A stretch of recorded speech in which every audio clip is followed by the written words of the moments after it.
नमस्कार मित्रांनो. आपण आज राष्ट्रपती, उपराष्ट्रपती, प्रधानमंत्री, मंत्रिमंडळ, अगदी महान्यावारी यापर्यंत जो सेंट्रल गव्हर्नमेंट पूर्ण आहे, केंद्र सरकार, हा सगळा टॉपिक आपण कव्हर करणार आहोत.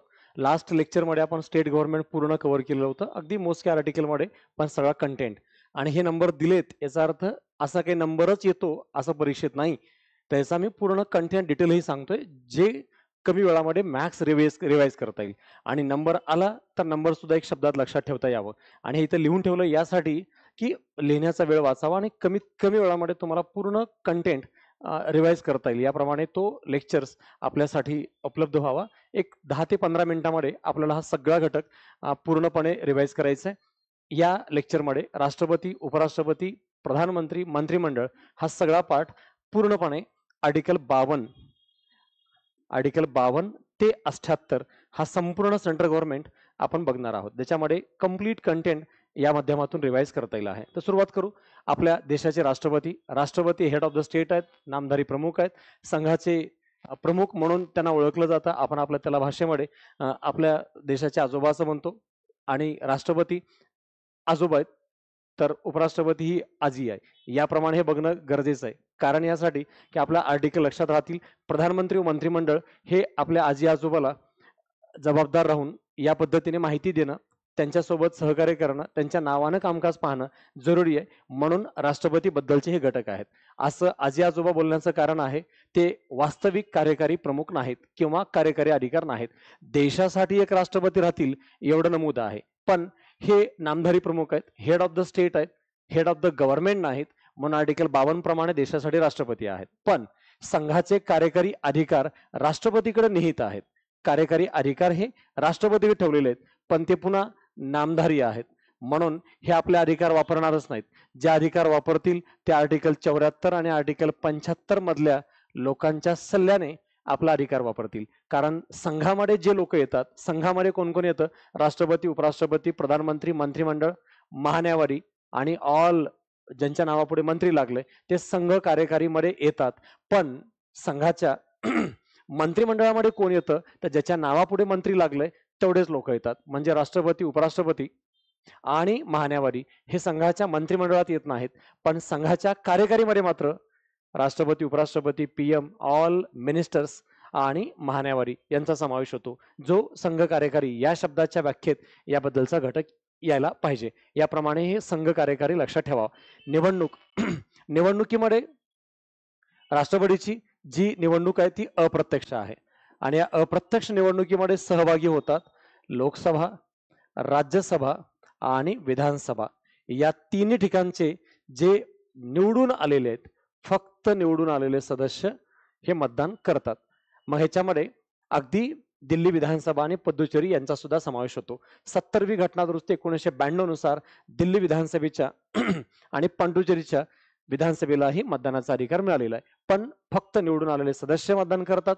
आणि आता तर विधानसभा व लोकसभेमध्ये कोणी नॉमिनेटेड राहिलंच नाही. जे सदस्य आहेत ते ओनली इलेक्टेड मेंबरच राहिलेले आहेत.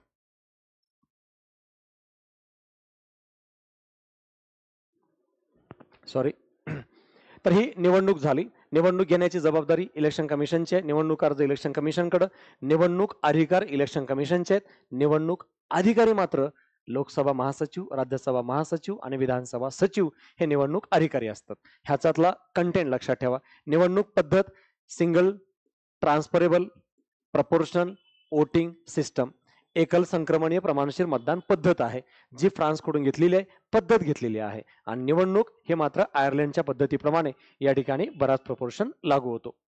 पण पद्धत कशी आहे हे लक्षात ठेवा. आर्टिकल 55 नुसार, आर्टिकल 56 नुसार राष्ट्रपतीचा कार्यकाल आहे.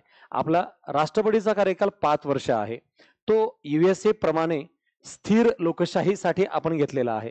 आणि हा कार्यकाल जसा अमेरिकेत 4 वर्षाचा आहे, तसं भारतामध्ये 5 वर्ष राहील. स्थिर लोकशाहीच्या माध्यमातून हा घटक निर्धारित केलेला आहे.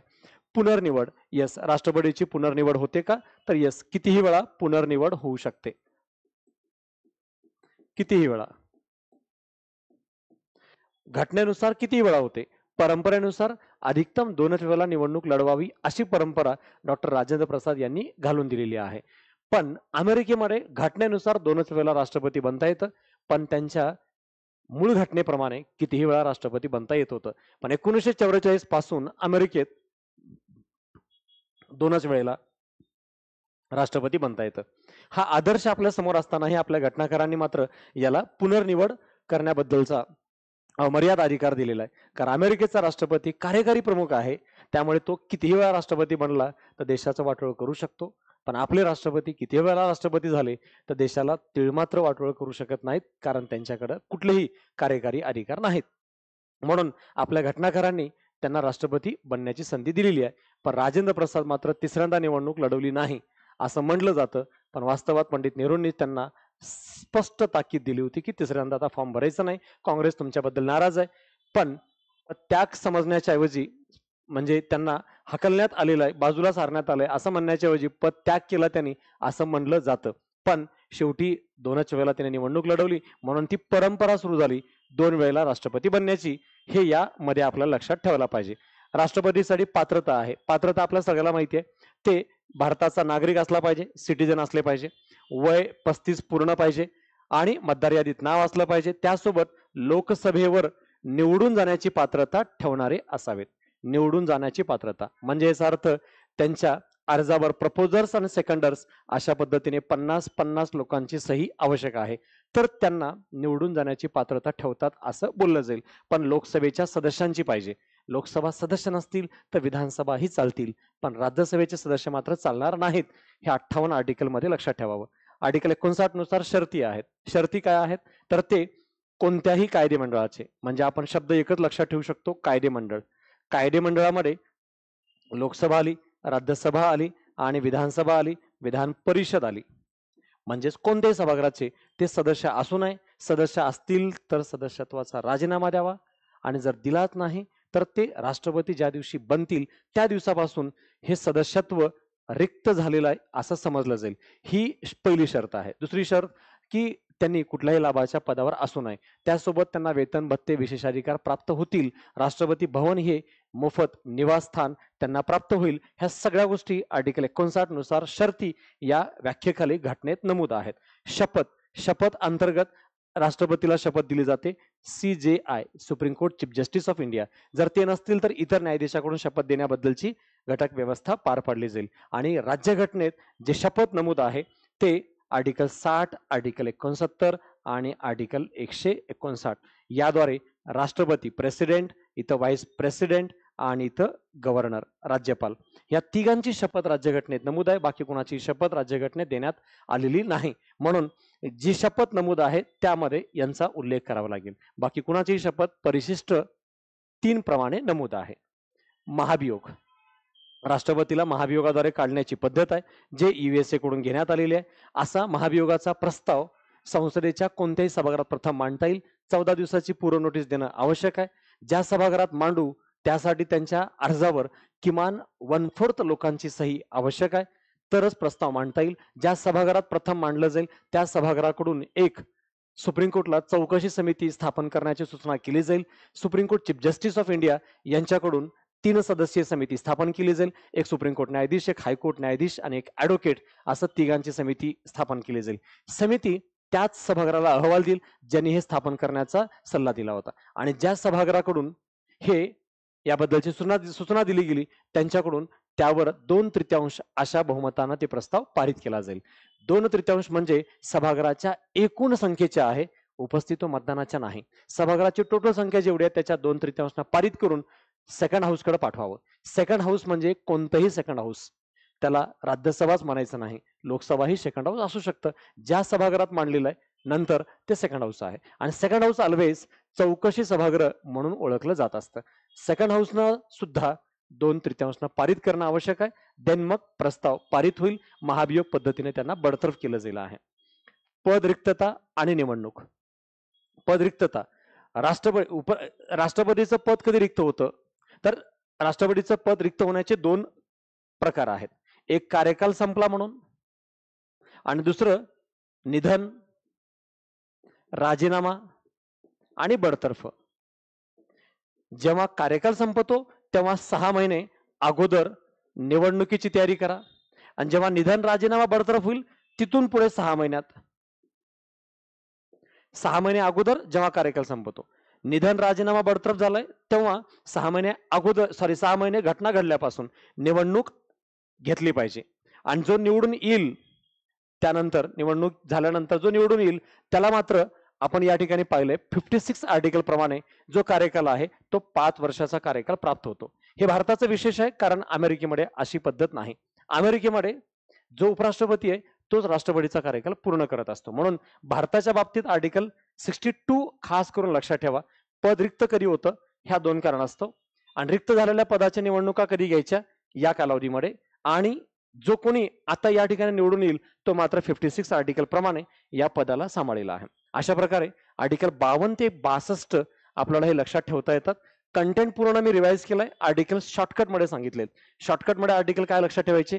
भारताचे राष्ट्रपती कार्यकारी अधिकार निहित आहेत त्यांच्याकडे ठेवलेले आहेत. त्या राष्ट्रपतीची निवडणूक, निवडणूक पद्धत, त्यांना आता कार्यकाल किती जाईल, पुन्हा निवडून येतील का, त्यासाठी क्वालिफिकेशन, पात्रता काय, शर्त आणि शपथ एकत्र लक्षात ठेवा. देन काम चांगलं नाही झालंय, महाभियोगाद्वारे काढा. महाभियोगाबद्दल घटनेत कुठलाही कारण शब्द दिला नाही. जो दिलाय एकच, घटनेचं उल्लंघन झाल्यास म्हणजे घटनेचा अपमान, उल्लंघन झालंय याबद्दलचा शब्द उल्लेखित केलेला आहे. आणि पदरिक्तता, लास्ट आर्टिकल पदरिक्तता, महाभियोगाद्वारे काढले म्हणजे रिक्त होईल असं गृहीत धरा. आणि हे शब्द पुन्हा पुन्हा एक वेळेस बघा. आर्टिकल नंबर एक तरी कुठला ना कुठला येतो. जर आर्टिकल नंबर वर आलं नाही तर 80% चान्सेस आहे कंटेंटवर आयोग फोकस करण्याची. अशा प्रकारे इथं आता उपराष्ट्रपती बघा, 2-4 मिनिटांमध्ये उपराष्ट्रपती बद्दलही घटना उल्लेख आपण करूयात. ज्या देशात म्हणजे भारतात संसदीय लोकशाही आहे, त्या संसदीय लोकशाहीमध्ये उपदर्जाची पदं नसतात. अध्यक्षीय लोकशाहीमध्ये उपदर्जाची पदं असतात. आणि हे अध्यक्षीय लोकशाही पद्धतीप्रमाणे म्हणजेच USA प्रमाणे भारतानेही घेतलेलं आहे. मग भारतात संसदीय आहे तर अध्यक्षीय पद का आलेलं आहे? तर संसदीयमध्ये जे अनिश्चितता होती, जे गॅप पडण्याची भीती होती, संसदीय लोकशाही अपयशी होण्याची भीती आहे, असं डॉक्टर बाबासाहेब आंबेडकर जेव्हा संविधान सभेत बोलले होते, तेव्हा त्या संसदीय लोकशाहीचे जे लूपफुल आहेत ते दूर करण्याच्या उद्देशानं राष्ट्रपती आणि त्यानंतर त्यांना बॅकअप म्हणून उपराष्ट्रपती पद घेणं आवश्यक आहे. म्हणून घटनेत आपल्या उपराष्ट्रपती सह काही उपनावाची पदं घेतलीत. उपपंतप्रधान, उपमुख्यमंत्री, उपराज्यमंत्री, पण यांना घटनेत कुठलंही स्थान नाही. अपवाद उपराष्ट्रपती. बाकी कुणाचंही पद उप जे आहे ते घटनेत नाही. पण उपराष्ट्रपतीचं पद घटनेत आहे आणि 63 प्रमाणे हे पद घटनात्मकही आहे. पण उपराष्ट्रपतीला कोणते अधिकार नाहीत, कुठलं पद, कार्यकाल, कार्यालय असा कुठला उल्लेख नाही. कारण उपराष्ट्रपतीला जिथं राष्ट्रपतीलाच काही काम नाही तिथं उपराष्ट्रपतीला काही काम राहायचा प्रश्नच येत नाही. म्हणून तर उपराष्ट्रपती या पदाला काहीही काम नसल्यामुळे यांना राज्यसभेचं पदसिद्ध सभापती पद दिलेलं आहे, जेणेकरून ते राज्यसभेचं सभापती पद सांभाळावेत. एक्स ऑफिशियो चेअरमॅन आहेत. पण मग राज्यसभेचा सभापती म्हणून पद सांभाळायचंच होतं तर सभापती म्हणूनच का नाही घेतलं? त्यांना उपराष्ट्रपती का बनवलंय? कारण वेळ प्रसंगी राष्ट्रपती अनुपस्थित असतील तर राष्ट्रपती बनावे त्या दरम्यानच्या कालावधीत. मग ते अधिकतम 6 महिने आपल्याकडे असं राष्ट्रपती बनू शकतात. मग राष्ट्रपती अनुपस्थित कधी असतील? ते आजारी असतील, अकार्यक्षम असतील. अशा वेळेला राष्ट्रपतीचं पद उपराष्ट्रपती सांभाळतील. म्हणून यांना उपराष्ट्रपती बनवलेलं आहे. म्हणजेच उपराष्ट्रपती बनवण्याचे 2 कारण आहेत. एक, राष्ट्रपतीच्या अनुपस्थित पद सांभाळावं, पण राष्ट्रपती अनुपस्थित असण्याची वाट बघू नाही शकत. म्हणून नेहमी त्यांना पदसिद्ध राज्यसभेचं पदसिद्ध सभापती पद सांभाळायचं आहे. यासाठी यांना निवडण्यात आलेलं आहे. याप्रमाणे 63, 64 आणि 65 हे एकमेकांच्या पूरक आर्टिकल आहेत. 63 मध्ये काही काम नाही म्हणून 64 आणि 65चं काम आहे. 64चं काम नेहमी आहे, 65चं काम विशेष परिस्थितीत आहे. आता त्यांची निवडणूक आपण घेतो अप्रत्यक्षच. आणि अप्रत्यक्ष कसं घेतो? एकल, संक्रमणीय, प्रमाणशीर पद्धतीनेच जसं आपण राष्ट्रपतीची घेतो तसंच घेतो. आणि यांच्या निवडणुकीमध्ये मतदार कोण आहे? मतदार लोकसभा, मतदार राज्यसभा मधले सर्वच सदस्य आहेत. ऑल सदस्य वोटिंग करतात. नॉमिनेटेड आणि इलेक्टेड. इलेक्टेड मध्ये डायरेक्ट इलेक्टेड, इनडायरेक्ट इलेक्टेड म्हणजे ऑल. लक्षात ठेवायचं, फक्त विधानसभा येत नाही, दोन्ही सभागृहाचे सदस्य सर्वच मतदान करतात. जेव्हा राष्ट्रपती बोलतो तेव्हा फक्त निवडून आलेले, उपराष्ट्रपती बोलतो तेव्हा सर्व सदस्य मतदान करतील. हे निवडणूक विषयकचा घटक आहे. आता आर्टिकल 66 नुसार निवडून आलेत त्या राष्ट्रपतीला आता सांगावं लागेल उपराष्ट्रपतीला तुमचा कार्यकाल किती आहे. कार्यकाल 5 वर्षाचंच आहे. भले ते राज्यसभेत पदसिद्ध सभापती म्हणून काम पाहतायत, पण राज्यसभा सदस्याप्रमाणे यांचा कार्यकाल नाही. कार्यकाल राहील 5 वर्षाचाच. कारण राष्ट्रपती 5 आहेत म्हणून यांचाही कार्यकाल 5 वर्षाचा आहे. राजीनामा दिला किंवा बडतर्फ केलं यांचा कार्यकाल कमी अधिक होऊ शकतो.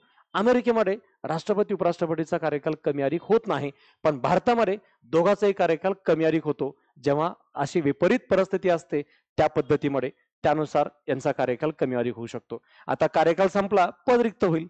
मग रिक्त होईल तर कधी होईल त्याच्याबद्दल आता राष्ट्रपतीबद्दल आपण शिकलोय, तसंच इथेही लक्षात ठेवायचं आहे. रिक्त होतं एक तर कार्यकाल संपला म्हणून, किंवा निधन झाले म्हणून, किंवा राजीनामा दिला म्हणून, किंवा बडतर्फ झाले म्हणून. मग कार्यकाल संपतो तेव्हा 6 महिने अगोदरच निवडणूक घ्यावी लागेल. जर निधन, राजीनामा, बडतर्फ झालंय तर अचानक घटना घडली म्हणून 6 महिन्यात, तिथून पुढे 6 महिन्यात. फरक काय लक्षात ठेवायचा? कार्यकाल संपला तर 6 महिने अगोदर, आणि निधन, राजीनामा, बडतर्फ झालाय तर तिथून 6 महिन्यात निवडणूक घ्यावी लागते. मग निवडणूक घेतली तर जो निवडून येईल त्याचा कार्यकाल किती राहील? आर्टिकल 67 प्रमाणे. आर्टिकल 67 प्रमाणे 5 वर्षच राहील. कारण भारतात जो निवडून येतो तो स्वतःचा कार्यकाल 5 वर्ष पूर्ण करतो. अमेरिकेमध्ये राहिलेला कालावधी पूर्ण करण्याची पद्धत आहे. मध्यावधी निवडणुका हा अमेरिकेतला प्रकार नाही. म्हणून भारतात आर्टिकल 67 आणि 68चं विशेष महत्व आहे. फायनली शपथ, ज्यात आपण मगाशी बोलली, उपराष्ट्रपतीला शपथ देतात राष्ट्रपती. राष्ट्रपती नसतील तर राष्ट्रपती असतातच, आणि जर कोणी राष्ट्रपती नसेलच, त्याच दरम्यान निधन झालं वगैरे, तर भारताचे उपराष्ट्रपती राष्ट्रपती बनतात. आणि इथे तर आता उपराष्ट्रपतीला शपथ घ्यायचंय. मग राष्ट्रपती कोण बनेल? तर supreme court chief justice of India, जे इतर राष्ट्रपती म्हणून काम पाहतील, केअरटेकर, आणि तेव्हा ते यांना शपथ देतील आहे. याप्रमाणे शपथ देण्यात येईल. घटनेत शपथ आहे, आणि आता आपण मगाशी बोललो राष्ट्रपती, उपराष्ट्रपती आणि राज्यपाल तिघांची शपथ राज्यघटनेत आहे. आर्टिकल 60, 69 आणि 159 या अंतर्गत शपथ नमूद आहे. आर्टिकल 70, राष्ट्रपतीचं पद रिक्त झालंय. जेव्हा राष्ट्रपतीचं पद रिक्त झालंय तेव्हा हे उपराष्ट्रपती राष्ट्रपती बनतात. उपराष्ट्रपती हेच राष्ट्रपती बनतात. मग हा फरक काय आहे? इथं पहा, आर्टिकल 65 आणि आर्टिकल 70 एकत्र लक्षात ठेवला तर यातला फरक समजेल आहे. 65 मध्ये पण उपराष्ट्रपती राष्ट्रपती बनलेत, आणि इतर 70 मध्ये पण उपराष्ट्रपती राष्ट्रपती बनलेत. फरक काय? 65 मध्ये इथं फक्त ते अनुपस्थित आहेत, आजारी, अकार्यक्षमता इत्यादी कारणामुळे, पण इथं रिक्त होत असतं. डायरेक्ट राष्ट्रपती संपलेत, एकतर त्यांचं निधन झालंय, किंवा राजीनामा दिलाय, किंवा बडतर्फ केलंय, म्हणून ती जागा रिक्त झाली आहे. तर हा फरक लक्षात ठेवायचा. दोन्हीमध्ये कॉमन गोष्ट आहे, उपराष्ट्रपती राष्ट्रपती होतात. फरक काय? इथं अनुपस्थित आहेत, इथं रिक्त आहेत. हा फरक लक्षात ठेवला की आर्टिकल पण आठवेल आणि कंटेंट पण विसरणार नाही. आर्टिकल 71, निवडणूक वाद. निवडणूक वाद इथं 2 प्रकारचा आहे, निकालाच्या अगोदर, निकालानंतर. अगोदर जर असेल, निकालाच्या अगोदर, तर हा वाद जातो इलेक्शन कमिशन ऑफ इंडियाकडे, आणि निकालानंतर असेल तर वनली जातो सुप्रीम कोर्टकडे. आणि याबद्दल शॉर्टकट ट्रिक्स काय? राष्ट्रपती, उपराष्ट्रपती, लोकसभा, राज्यसभा, विधानसभा, विधान परिषद, या 6 संस्था यांच्या निवडणुका घेतं कोण? तर only election commission of India. आणि या 6 संस्थांमध्ये निकालाच्या अगोदरचा वाद असेल तर जातो तो ओनली इलेक्शन कमिशन ऑफ इंडियाकडेच. पण निकालानंतरचा वाद असेल तर तो फक्त राष्ट्रपती, उपराष्ट्रपतीचा जातो सुप्रीम कोर्टला. बाकी लोकसभा, राज्यसभा, विधानसभा, विधान परिषद यांचा वाद मात्र जातो अगोदर हायकोर्टला, नंतर सुप्रीम कोर्टला. 3 गोष्टी लक्षात ठेवायच्या. इलेक्शन कोण घेतं? निवडणूक अगोदरचा वाद, निवडणूक नंतरचा वाद. स्टेटमेंट वाईज परीक्षेत येतं. मी फॅक्ट आणि शॉर्टकट शब्दामध्ये सांगतोय, पण एक्सप्लेनेशन हे आहे ते डिटेल आहे. त्याप्रमाणे वाक्य लक्षात ठेवायचंय, आणि हे लेक्चर नसून रिव्हिजन लेक्चर आहे. याप्रमाणे हा जो लास्ट मोमेंटला काही फॅक्ट विसरतात, काही गोष्टी महत्वाच्या मिसिंग होतात, आणि वेळ कमी असतो तेव्हा ते कमी वेळामध्ये व्हिज्युअलाइज करण्यासाठी म्हणून हा मी घटक देतोय. अशा प्रकारे आर्टिकल 52 पासून 71 पर्यंत राष्ट्रपती, उपराष्ट्रपती बघितलेत.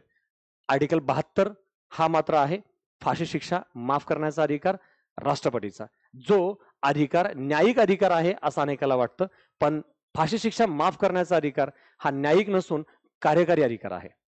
कार्यकारी अधिकार आहे, कारण मंत्रिमंडळाच्या सल्ल्यानेच ते वापरतात, आणि मंत्रिमंडळाचा सल्ला म्हणजे हा कार्यकारी पॉवर आहे. गृहमंत्र्याचा सल्ला त्यांना बंधनकारक आहे. राष्ट्रपती स्वतः माफ करत नसतात. उलट सुप्रीम कोर्टनं हे सांगितलंय की न्यायालयाचा आणि फाशी शिक्षा माफ करण्याच्या अधिकाराचा काही संबंध नाही. राष्ट्रपती स्वविवेक बुद्धीने या ठिकाणी स्वतंत्र निर्णय घेऊ शकतात.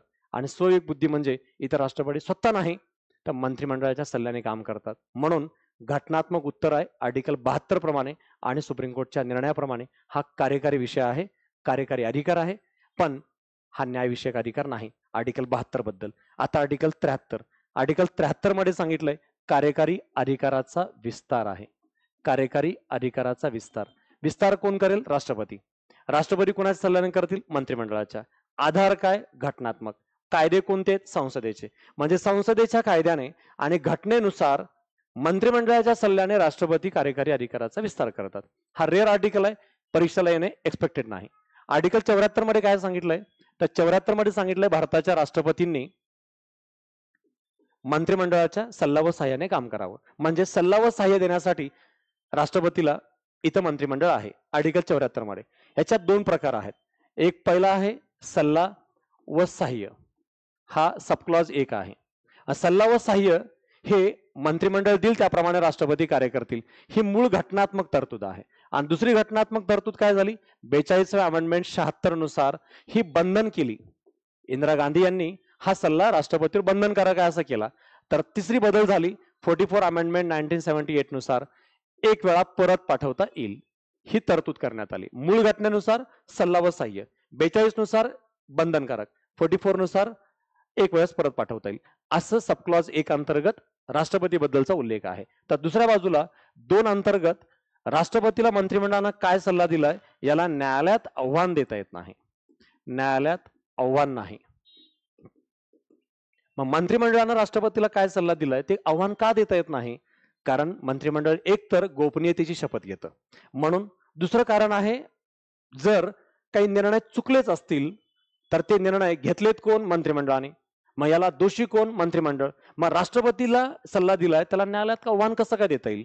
म्हणून आव्हान देता येत नाही. दुसरा पॉईंट. तिसरा पॉईंट, राज्यसभा मेन्सला आलेलं हे वाक्य आहे. तिसरा पॉईंट काय आहे की ब्रिटनचे राजा किंवा राणी कोणताही गुन्हा करत नाहीत असं मानलं जातं.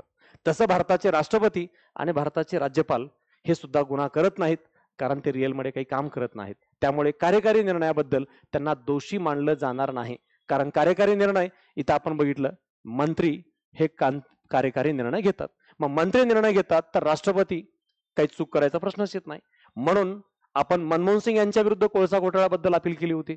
कारण मंत्री चूक करू शकतात, म्हणजे प्रधानमंत्री, मंत्री कोणी पण राष्ट्रपती विरुद्ध कोणताही गुन्हा दाखल करता येत नाही. म्हणून सबक्लॉज 1, सबक्लॉज 2 हे लक्षात ठेवा. सल्ला व सहाय्य, न्यायालयात आव्हान नाही. याप्रमाणे 74 मध्ये सबक्लॉज 2 आहेत. या अंतर्गत आता 75 मध्ये सांगितलंय मंत्र्याबाबत इतर तरतुदी. मंत्र्यांबाबत इतर तरतूद, आणि हा मॅक्झिमम टाइमला इम्पॉर्टंट प्रश्न सबक्लॉज सहित विचारलेला आहे. जनरली कंबाईनला आर्टिकल 164 राज्याच्या बद्दल विचारलेलं आहे. म्हणून मी ऑलरेडी राज्य मंत्रिमंडळ, राज्य सरकार सगळं मागच्या व्हिडिओमध्ये टाकलेलं आहे. त्यानंतर हे बघितलंय तर सेंटर पण मजबूत होईल. आपण ऑलरेडी स्टेट गव्हर्नमेंट पूर्ण कव्हर केले, तिथे हे लक्षात ठेवाच. पण यासोबत आता 75 मधले सबक्लॉज बघूयात. सबक्लॉज 1 75 अंतर्गत एक सांगितलंय नियुक्ती. कुणाची नियुक्ती आहे? पीएम आणि मंत्र्यांची. पीएमची नियुक्ती, मंत्र्याची नियुक्ती दोन्ही राष्ट्रपती करतात. मंत्र्याची नियुक्ती पीएमच्या सल्ल्याने, आणि पीएम ची नियुक्ती लोकसभेत ज्या पक्षाला बहुमत आहे त्या पक्षाच्या नेत्याला राष्ट्रपती नियुक्ती करतील, हा या ठिकाणचा उल्लेख आहे. आता नियुक्ती कोण करतं हे लिहायची तर गरज नाही, उत्तर दिलंय. कमी वेळामध्ये जास्त सांगावं यासाठी मी जास्त शब्द लिहित नाही. त्यानंतर सबक्लॉज 1 मध्येच ए आहे. सबक्लॉज 1A यामध्ये मंत्र्यांची संख्या सांगितलेली आहे, आणि मंत्र्यांच्या संख्येबद्दल मूळ घटनेत तरतूद नव्हती. याबद्दल आपण 91st अमेंडमेंट 2003 नुसार मर्यादा टाकली. यानुसार आपण जर मर्यादा बघितली तर केंद्रामध्ये राज्यामध्ये याबद्दलचा फरक आहे. सेंटरला आणि स्टेटला आणि युनियन टेरिटरी याप्रमाणे बदल केलेला आहे. सेंटर, युनियन टेरिटरी आणि स्टेट या तिन्ही ठिकाणी मिनिमम जे आहे, मिनिमम जी संख्या सांगितली ती 15% सांगितली. 15%, सॉरी मॅक्झिमम.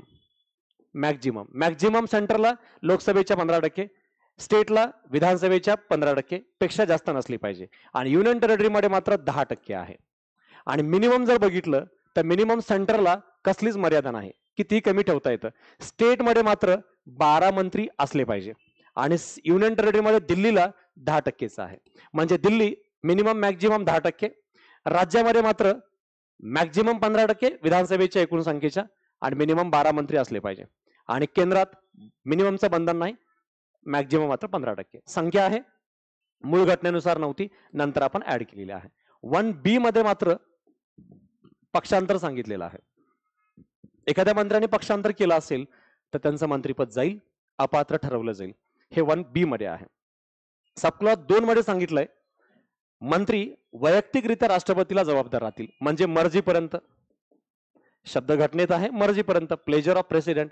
पण मर्जी म्हणजे मर्जी नसते, आपण बहुमत आणि ऑल गोष्टी चेक करत असतो. पण आपल्याला परीक्षेसाठी लक्षात ठेवावं लागेल राष्ट्रपतीच्या मर्जीपर्यंत, आणि त्याच्यामध्ये सांगावं लागेल मर्जीपर्यंत म्हणजे वैयक्तिक जबाबदारी मंत्र्यांची, प्रधानमंत्र्याची राष्ट्रपती प्रती आहे. 1 नुसार मर्जी राष्ट्रपती प्रती आहे वैयक्तिक, तर या 3 नुसार, 2 नुसार वैयक्तिक आणि 3 नुसार सामूहिक जबाबदारी आहे. सामूहिक जबाबदारी. इथं वैयक्तिक लक्षात ठेवा, सोपं जाईल अभ्यास करायला. 2 नुसार वैयक्तिक राष्ट्रपतीला आणि सामूहिक जबाबदारी मात्र ही लोकसभा प्रती आहे. लोकसभेप्रती, इथं राष्ट्रपती प्रती आहे. हे 3 सबक्लॉज आपल्याला आठवले पाहिजे. आला तर हा सबक्लॉजच येतो 74-75. बाकी सहसा आर्टिकल केंद्रातले कुठले विचारत नाहीत, म्हणून दोन्ही लक्षात ठेवा. सामूहिक जबाबदारी लोकसभेप्रती का? कारण लोकसभेत बहुमत असतं आणि वेळोवेळी सरकार बहुमत लोकसभेतच सिद्ध करत असतं, म्हणून तिसरा हा आपल्याला लक्षात राहिला पाहिजे. त्यानंतर चौथा आहे जे मंत्रिमंडळामध्ये या माध्यमातून संबंधित जबाबदारी इथे व्यक्त केल्यानंतर तुम्हाला शपथ घ्यावी लागेल. कामकाज करण्याबद्दलचा जबाबदारी ठरली. आता शपथ. शपथ मध्ये सांगितलेलं आहे मंत्र्याला, प्रधानमंत्र्याला शपथ देतील राष्ट्रपती, आणि राष्ट्रपती असाच उल्लेख आहे. जसं घटनेत अनेकांच्या बाबतीत काय सांगितलंय, राष्ट्रपती अन्यथा त्यांच्याकडून नियुक्त व्यक्ती, सुप्रीम कोर्ट न्यायाधीश किंवा त्यांच्याकडून नियुक्त व्यक्ती, राज्यपाल किंवा त्यांच्याकडून नियुक्त व्यक्ती. पण एकमेव आहे केंद्रात पीएम आणि मंत्रिमंडळ आणि राज्यात सीएम आणि मंत्रिमंडळ. या दोन्ही बाबतीत केंद्रात सांगितलंय राष्ट्रपती शपथ देतील, त्यांच्याकडून नियुक्त व्यक्ती असं आलं तर ते रॉंग राहील. आणि राज्यामध्ये राज्यपाल यांच्याकडून शपथ दिली जे सांगितलंय, त्यांच्याकडून नियुक्त व्यक्ती असा शब्द नाही, म्हणून इथं लक्षात ठेवायचं शपथ देतील ते राष्ट्रपती शपथ देतील आहे. आणि राष्ट्रपती शपथ देतात परिशिष्ट 3 प्रमाणे. घटनेत 3 अंतर्गत शपथ आहे, राज्यघटनेत शपथ नाही. त्यानंतर 5वा आहे सलग 6 महिने जर तुम्ही गैरहजर असाल किंवा सदस्य सभागृहात नाही तर तुमचं मंत्रिपद जाईल, सदस्यत्व तर नाहीच आहे, त्यामुळे सलग 6 महिने लक्षात ठेवा. आणि 6वा लास्ट आहे, आता एवढं काम केलेलंच आहे तर पगार द्यावा लागेल, म्हणून वेतन भत्ते आहे. हे वेतन भत्ते, वेतन भत्ते संसद कायद्याने निश्चित होतात. 1953 मध्ये पहिल्यांदा वेतन भत्ते निश्चित केले होते, 54 पासून लागू केलेत. आता आपण 2017-18 पासून नवीन वेतन भत्ते लागू केलेले आहेत. लक्षात ठेवा एक एक सबक्लॉज प्रमाणे. अगोदर नियुक्त करा, त्यांची संख्या ठरवा, जर पक्षांतर केलं तर काढून टाका, त्यांना वैयक्तिक जबाबदारी, सामूहिक जबाबदारी, त्यानंतर शपथ द्या प्रामाणिक काम करायची, सदस्य झाले नाही तर काढून टाका मंत्रिपदावरून, आणि आता सगळ्या कामानंतर वेतन भत्ते देण्यात यावं. याप्रमाणे आर्टिकल 75 अंतर्गत हे सगळे सबक्लॉज आपल्याला यायला पाहिजे. 76 आपल्याला माहिती आहे अटर्नी जनरल ऑफ इंडिया आहे, महान्यायवादी, भारताचा सर्वोच्च वकील, मार्गदर्शक, सल्लागार आहे, आणि तो या मंत्रिमंडळाचा सदस्य नाही. आयोगानं हा ट्रॅप मागे टाकलेला आहे. तो संघ सरकारचा भाग आहे. आर्टिकल 53 मध्ये कार्यकारी अधिकार राष्ट्रपतीकडे आहेत असं आपण बोललोय, त्यानुसार महान्यायवादी हा संघ सरकारचा भाग आहे, परंतु मंत्रिमंडळाचा सदस्य नाही. महान्यायवादी आर्टिकल 76 प्रमाणे घटनात्मक पद आहे, आणि ते वेळोवेळी कायदेविषयक घटनात्मक बाबतीत भारत सरकारला सल्ला देतील, देशातल्या कुठल्याही न्यायालयामध्ये आपली बाजू मांडतील. सुप्रीम कोर्टचा न्यायाधीश बनण्याची पात्रता ठेवणारा हा व्यक्ती असावा लागतो. त्यांचा कार्यकाल घटनेनं कुठलाही निश्चित नाही केलाय. कार्यकाल, वेतन भत्ते आणि अधिकार सगळं राष्ट्रपतीची मर्जी असेपर्यंत राहील असं उल्लेखित केलेलं आहे. या महान्यायवादी पदाला स्वतंत्र एक पद म्हणून बघावं लागतो, त्याच्याबद्दलचा एक स्वतंत्र व्हिडिओ मी तुम्हाला देईल. त्या ठिकाणी आपण एक 5 मिनिटांमध्ये सेपरेट महान्यायवादी, महाधिवक्ता हा एक्सपेक्टेड टॉपिक असतो कंबाईन ग्रुप BC मध्ये, तर त्याच्यावर एक प्रश्न हमखास येतो, त्याचा एक व्हिडिओ छोटा नेक्स्ट लेक्चरमध्ये मी अपलोड करून देईन. आर्टिकल 77 मध्ये कामकाज आहे, राष्ट्रपतीच्या नावाने कामकाज चालवा, देशाचं कामकाज राष्ट्रपतीच्या नावाने चालवणे. तर राष्ट्रपतीच्या नावाने सबक्लॉज 77(1) मध्ये राष्ट्रपतीच्या नावानं कामकाज चालवलं जाईल याबद्दलचा उल्लेख आहे. तर सब क्लॉज 2 मध्ये जे काही कामकाज चालवलेलं आहे ते खरंच राष्ट्रपतींनी चालवलंय का याबद्दल कुठल्याही न्यायालयात आव्हान दिलं जाणार नाही. आणि सब क्लॉज 3 प्रमाणे ह्या संबंधित कामकाजाची जबाबदारी पार पाडली जाईल ती राष्ट्रपतीच्या माध्यमातून याच्याबद्दलचा उल्लेख केलेला आहे 77 अंतर्गत. तर 78 मध्ये मात्र सांगितलंय कर्तव्य दिलेलं आहे आणि कर्तव्य कुणाचं आहे? पीएमचं आहे. आणि पीएमचं कर्तव्य काय आहे? सब क्लॉज 1 प्रमाणे पीएम स्वतःहून राष्ट्रपतीला माहिती देणं आवश्यक आहे. तर सब क्लॉज 2 मध्ये राष्ट्रपतीने माहिती मागितली तर देणं गरजेचं आहे. आणि सब क्लॉज 3 प्रमाणे जर खुद पीएमला माहिती नाही की मंत्रिमंडळानं काय निर्णय घेतलाय तर त्या निर्णयाला जाणून घ्या आणि राष्ट्रपतीला त्याची माहिती द्या. असे 3 सब क्लॉज आहेत. पहिल्यामध्ये स्वतः सांगा, दुसऱ्यामध्ये राष्ट्रपतीने मागितल्यास सांगा आणि तिसऱ्यामध्ये स्वतः जाणून घ्या. ऍज अ पीएम तुम्ही जाणून घ्या आणि राष्ट्रपतीला माहिती कळवा. असे 3 सब क्लॉज आहेत.